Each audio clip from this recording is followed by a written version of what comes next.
Welcome to the Carriker Chronicles, the People Show. Checking the pulse of Husker Nation, brought to you by DPS Concrete Construction. Check them out at dpsconstruction.net. It's Monday.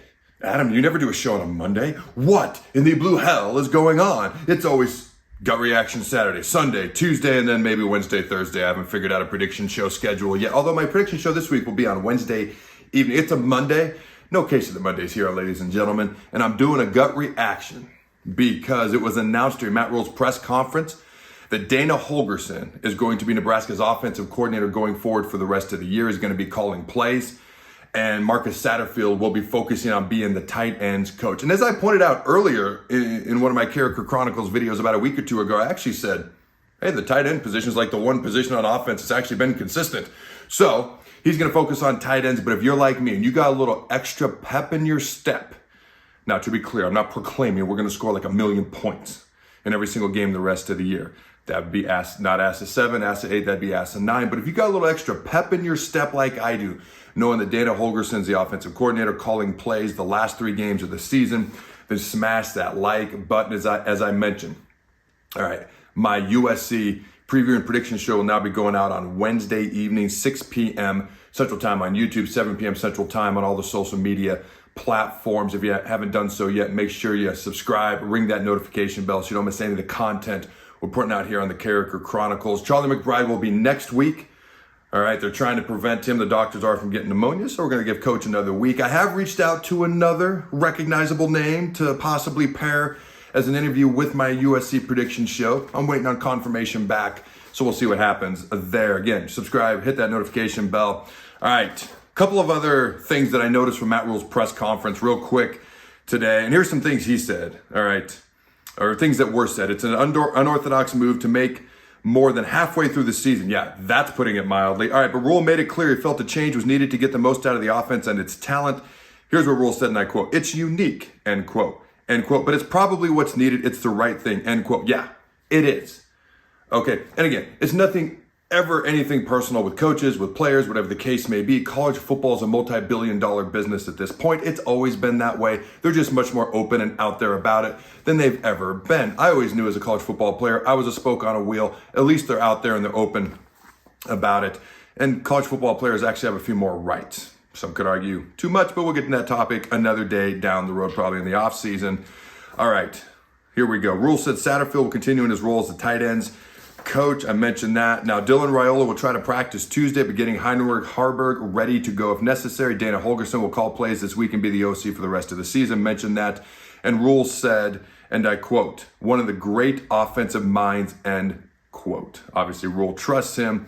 Rhule said, "I want to score points, but this doesn't necessarily represent a shift in Rhule's offensive philosophy." Okay, Rhule said, and I quote, "just worried about right now. When asked where this leaves Marcus Satterfield going forward, with all due respect, I do think the writing is on the wall." All right, he said he called both guys, Marcus, Coach Satterfield, Coach Holgorsen, Sunday night after the UCLA loss to discuss, to ask them to consult. All right, had the idea for Holgorsen to become the OC, but wanted him to feel comfortable in person first. He was here all last week, all right, during the bye week of practices. Now, Rhule said, "we have some good young players with games left to use and keep their red shirts." I'd love to see more guys get on the field. All right, that are younger players, get some experience. I actually think they can help us. But don't expect them to look drastically different over the final 3 games. Rhule says he didn't simplify, something I talked about here on this very show. Rhule said he didn't simplify everything as well as he should have as the head coach, which has failed Satterfield and others to this point. Said Heinrich Harburg, and I quote, "is the ultimate team guy," end quote. Another quote, "I made this move that I made, and I'll make many other moves that I have to make," end quote. But the players need to make their moves to do better too. All right. I know I messed up the whole end quote thing, but you're with me. It's a gut reaction. Got to play better football and got to coach better football. A lot of truth. A lot of things, if you've listened to my shows recently, that I've talked about right here. All right. Now, when it comes to simplifying, I know for a fact Holgorsen's been in the meetings, learning the lingo, already talked about that. He wants to simplify. And it's interesting because at the same time, you can focus on the plays that fit your personnel the best. I'm curious to see what happens personnel-wise. Do we see some different wide receivers get some opportunities? With all due respect to Jamal Banks and Isaiah Nayor, you're not getting open downfield. You're not blocking let's get some other guys some opportunities. What about a guy like Malachi Coleman? That's a guy who blocked when he played last year as a true freshman. He's a big body. He's fast. He's got some athleticism. Obviously, there's a reason they're wanting to redshirt him, but why not give him some opportunities now? He blocked really well last year, if nothing else, because right now we're not getting a ton out of our receivers in general. So let's at least see if we can get something. And then maybe use Jalen Lloyd's speed a little bit more. Ja'Cory Barney keeps getting the ball more and more. How can we use him? So it's interesting because I know they're going to simplify. Rhule just talked about it. I've talked about it. I've had conversations with people in the know that that's what they're going to do. Yet, I'm curious to see if they can see a new wrinkle and put a new wrinkle in for the USC game. And here's why I say one thing out of this side of the mouth and one thing out of the other side of the mouth. Because if you're doing this many plays and you say, boom, these are our good plays, all of a sudden you've simplified, which now allows you to put in a simple wrinkle here or there without overcomplicating it, because now you've simplified and now you can do a couple of new things without doing a million things that you're just plain and simply overthinking and trying to get cutesy and it doesn't work. I hope that makes sense. All right, let's see what I got here next. I am curious to see what they do with the talent that we have and the personnel and what they do with different guys. I'm kind of curious to see the running back position. All due respect to Dante Dowdell. He's a 6'2", 225 pounds as he's listed running back. He doesn't always run like it. Okay, he doesn't always run like a big bruising physical back. All right, sometimes he tries to be a little bit more elusive than he is. Young, talented guy, to be clear. He's an underclassman. But I'm still going to say I think Emmett Johnson's our best all-around back, and I think he gets overlooked. And I'm curious to see how we use our backs and who gets a majority of the reps and maybe who starts. I wonder if that changes at all. Just curious to see what they do with different personnel, if there's any tweaks or changes there. Okay. All right. Let's see what else we got here. I tried to figure out something to say about the offensive line in this. I don't know what they're going to do drastically personnel-wise. They just need to play better. Okay. Dylan Rhule. If I'm Dylan Rhule, I've got to be a little bit more excited about this. Dana Holgorsen's only been a quarterback's coach and a wide receivers coach when he hasn't been an offensive coordinator and or a head coach. This guy understands the passing game. That is a strength of his. And so I've got to be excited about the new opportunities if I'm Dylan Rhule that I'm going to potentially get. And if Dylan can't go and Heinrich gets the opportunity to go, I'm curious to see what kind of things Holgorsen can come up with to do with Harburg. Now, I would say, in a perfect world, and I've been banging the drum for Harburg to get certain packages here or there all year, I would say in a certain world where it's such a short time frame. And to be clear, this is a short time frame. Nebraska's averaging 18 points. If you think they're all of a sudden going to average like 50, 40 points, it's not realistic. It'd be great. I'll be the first one to be jumping up and down on this here little sofa couch thing and probably break it if that happens. But it's just not realistic to expect over the next 3 weeks. I'm looking for obvious increase in points, but I'm looking for more consistency. I'm looking for quicker decisions. I'm looking for quicker pace of offense. Like I want our 2-minute offense to look like a 2-minute offense, not like a 4-minute offense, which is the offense that offenses run when they're trying to run out the clock. Like more decisive, quicker, more efficient type offenses, offensive play calling, decisions being made, starting with the quarterback as well. So I'm curious to see what can happen. I think the opportunity to score more points and be more efficient on offense is there. It's absolutely there. And that's why I've got a little bit of pep in my step. I don't know what's actually going to happen. Ladies and gentlemen, that's half the fun. Seeing what actually frickin' happens. All right. But if I'm Dylan Rhule, this gives me a little bit of pep in my step. Hopefully they can narrow things down for Dylan. Obviously they're going to have some stuff for Heinrich if he's got to get some reps as well. And even if Dylan starts, maybe just because Heinrich's going to have to get some reps in case he has to be ready, maybe there is a package for him without throwing too much at them. All right, with the new coordinator calling plays this week. And if I'm Dylan, and I've heard nothing, honestly, but good feedback at this point in time about Dylan come back for next year. So I've heard good things to this point, but if I'm Dylan, it makes me more excited for next year as well. Now to be clear, Dana's not the offensive coordinator right now going into next season. What Rhule basically said is if he wants the job, it's his. But there's a chance Holgorsen might get some head coaching opportunities. So let's see what happens these next 3 weeks, and let's see what happens going into the offseason. All right, I talked about a quote unquote dream team of coordinators that could happen, offense, defense, special teams coordinators going into next year. All right, 2 of those 3 guys are going to be our coordinators this Saturday. Holgorsen on offense, Tony White, the defensive coordinator as well. All right, let me see what we've got here. All right. I'm going to talk about the run game because that's a lot of people's concerns about Holgorsen. I got some interesting stats, but before we get into those, I want to give a shout out to our sponsors, DPS Concrete Construction. They are your local concrete experts. They do phenomenal concrete work. They do phenomenal retaining wall work. DPSconstruction.net, easy for me to say. That is the place to go to get this type of work done. And I want to emphasize, if this is the type of work you do, it's hard to find a good employer. It's hard to find a good boss. It's hard to find a company that's ran well. DPS Construction's ran really well, and this is your line of work. Go to dpsconstruction.net, get a hold of Jason Armstrong, tell him Adam sent you. Great place to go work. All right, also, I want to give a shout out to Allen Capital Group. All right, you can check them out at allencapgroup.com. That's ALLENCAP group.com. They have next level solutions for next level needs. As I've mentioned, they take care of my own family's finances. They have for over a decade. They do a phenomenal job. They do a great job as far as keeping our assets safe. They do a great job as far as growing our assets, diversifying the portfolio, keeping us up to speed on what's going on. So Allen Capital Group has helped put my mind at ease, my wife's mind at ease, knowing that our family finances are not only in the hands of great experts, but knowledgeable, trustworthy people. That's allencapgroup.com. They have offices in Ogallala, Grand Island, and Omaha. All right, the run game. Oh, it's air raid. We're going to throw the ball 400,000 times a game. That was a terrible number to make up. We're never going to run it. All right. Here are some numbers.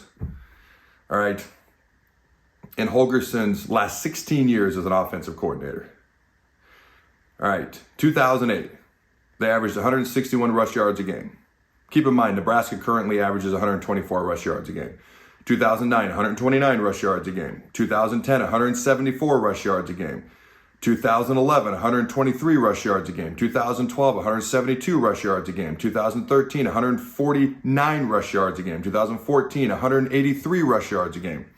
I'm going to go a little bit quicker. The next year, 228 rush yards a game. The next year, 228 rush yards a game. 2017, 150. 2018, 161. The next year, 189. The next 2020, 143, COVID season. All right, 2021, 143 rush yards a game. The next year, 142. The next year was an outlier. This is by far the lowest year, 119. Okay, so if you take the outlier out, Dana Holgorsen's offenses averaged 176 rush yards a game over those 16 to 15 seasons. If you keep the outlier in, it actually doesn't affect it that much because it's been so many seasons. It's 173 rush yards a game on average. Okay, his offenses have averaged over those past 15 to 16 years. Again, Nebraska's at 124. That's almost 50 yards more a game in an air raid offense. Now, they throw the ball more. By the way, luckily we have a quarterback that's capable of doing that. But like I've been saying all year, it's why I've been kind of a little frustrated with why the running game hasn't been better, just for the simple fact of we were predictably going to run the ball last year. Yet we were number 2 in the Big Ten in rushing, but yet our yards per carry was about 5 yards per carry. This year, in the first half of the season, it was 3.7, which I thought was bad. And then the last 4 games, it's been 2.8 yards per carry. We may not be running the ball as much, but if you can throw the ball effectively, it should open up the run. Then all of a sudden, our pass game started to struggle, and our run game was struggling. Anyways, hence the change. My point is, Dana Holgorsen's offenses, yeah, they throw the ball plenty, but they tend to average about 5 yards per carry, okay? And they average about 175 yards rushing a game, 170 rush yards a game. All right, so just some of those stats for you. And he's also had 6 seasons throughout his career where his offenses have averaged 500 or more yards of total offense a game. Now, only one time since 2012 has that happened, but he's got lots of experience, lots of accolades that I've detailed in previous shows. All right, now what's realistic the next 3 games? What is realistic is things I've already kind of laid out, which is hopefully simplifying, being more efficient, being more decisive, taking care of the ball better, starting with the quarterback position, the young quarterback. Hopefully he can start to be developed and going in the right direction and scoring a few more points. You know, how many more I don't know, but at least a few more. All right, let's see what else we've got here. I wrote this down. Why didn't we just do this last January? Oh, better late than never, I guess. All right. Now, Matt Rhule. It's interesting because I've said plenty of times, I think Matt Rhule's a good coach. He's a program builder. I don't know if he's a great coach. He's never stayed anywhere long enough once he builds a program up to prove if he's a great coach. He does not have a winning record versus teams with winning records. He has a not great record versus ranked teams, and et cetera, et cetera. Okay, again, I believe he's a good coach. Before this, I was like, why can't he just make the obvious decision? It's obvious Marcus Satterfield is not the guy. Is he too close to him? Is their friendship, are they too close as friends? Like, you've got to be able to make these decisions, especially when it's so obvious. I feel better now than I even did yesterday before this decision was made, because it shows me he's capable of making these decisions and doing it kind of in a unique time frame, in a unique way. This is very unique to do it like this. Bringing in a head coach to come in and analyze a former head coach to come in and analyze your offense, and with like a month left in the season, that's very rare, if ever happens. And then to actually make him your OC like this. The only thing I've ever seen that's even remotely like this is when Bill Bush went from special teams coordinator to defensive coordinator per Mickey Joseph a couple years ago. And I'd never seen anything like that. So that and this are two very unique anomalies based on things that I've seen in my football lifetime. All right. So it shows me, and Matt Rhule said he's not running from the problems at Nebraska. He's going to do anything he possibly can within his power to get Nebraska to make a bowl game this year. I think he understands how big that is. And I think part of it is if you don't make a bowl game, it means you lost 4 straight games to end last year to miss out on a bowl game. You'd have to lose 6 straight games. You have to lose 6 straight games this year to miss out on a bowl game. And I think he understands the importance of getting to a bowl game, what that means, but also not losing that many games in a row is kind of a big deal as well. But I feel better now, knowing that he can make a decision like this, as unusually crazy, weird, unorthodox as this is, and he's willing to do anything. All right. It's not ideal, but it gives you a reason for a little bit more hope these last 3 games. All right. The last couple things I got here actually have to do with National College Football, ladies and gentlemen. It's interesting. Well, here's one other thing. Indiana went from 3-9 last year to 10-0 so far this year. Georgia body bagged Ole Miss 52-17 last year. 1 year later, Ole Miss beat down Georgia 28-10. Bottom line, changes and improvements can happen realistically, can happen faster than they ever have before. And that was my kind of final thought on this. And again, I'm not saying, oh my gosh, we're just going to go out and steamroll win the next 3 games. I'm saying there's more reason for hope, optimism, a little bit of pep in your step and excitement. Okay. All right. This might be one of my favorite, if not my favorite, college football season ever as a general whole. Obviously, the years Nebraska wins national titles are going to be my favorite seasons, but as an overall whole in the national college football level, you've got Indiana 10-0. Vanderbilt beats Alabama. Travis Hunter is averaging 112 snaps a game. They're throwing tortillas on the field at Texas Tech. By the way, the ball boy at Texas Tech, with a tortilla in one hand, tried to rip the ball out of Shadur Sanders on the sideline, his hand, and they about got in a fight with like 3-4 Colorado players.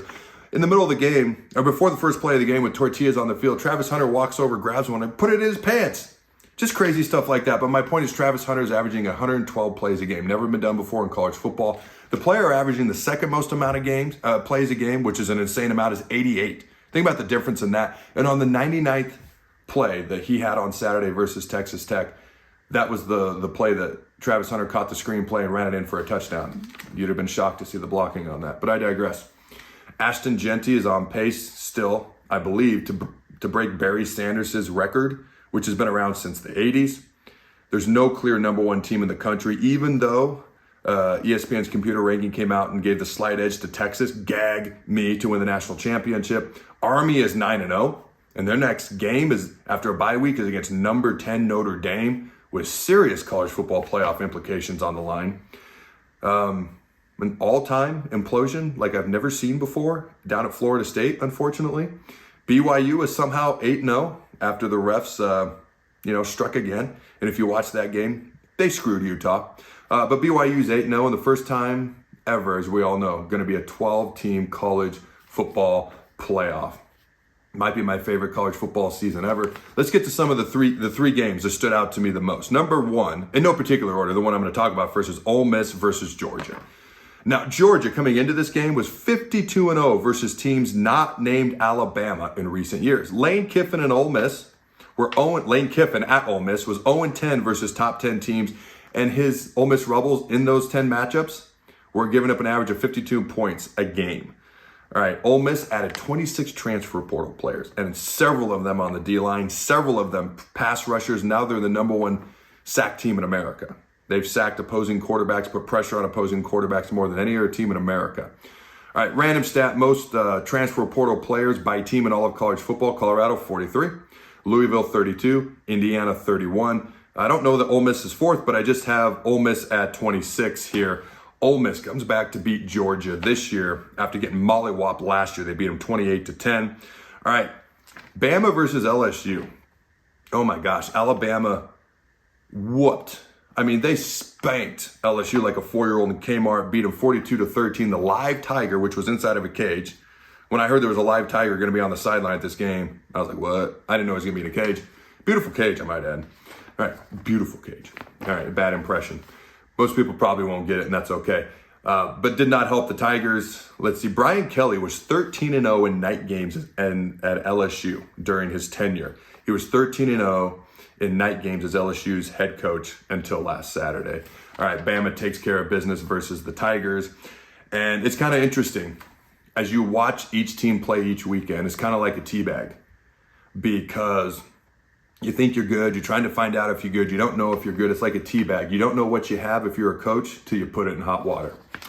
All right, I should mention Ole Miss as a program going into Saturday was 0-11 all time versus AP top 2 teams. Georgia was number 2 in the AP poll going into last Saturday. And then Indiana, let me get that right, beats Michigan 20-15. Indiana is now number 5 in the country.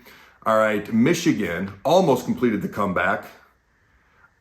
2011 was the last time they were down by 8 points or more in the fourth quarter against Notre Dame and came back and won. They almost did it versus Indiana, couldn't quite do it. All right, ladies and gentlemen, here are my question for you fine folks at home. First of all, check out Carriker Chronicles. It's where all your Husker sports hopes and dreams will come true. Check them out at carrikerchronicles.com. My questions, on a scale of 1 to 10, 1 lowest, 10 biggest, just give me the number. How big of an impact do you think Dana Holgorsen can have on these last 3 games? Number 2, do you feel better about Matt Rhule after he made this decision? It was announced today. Simply say yes or no. And last but certainly not least, now will Nebraska beat USC on Saturday? Simply say yes or no. And until next time, Husker Nation, go Big Red Nose. Remember to throw the bug.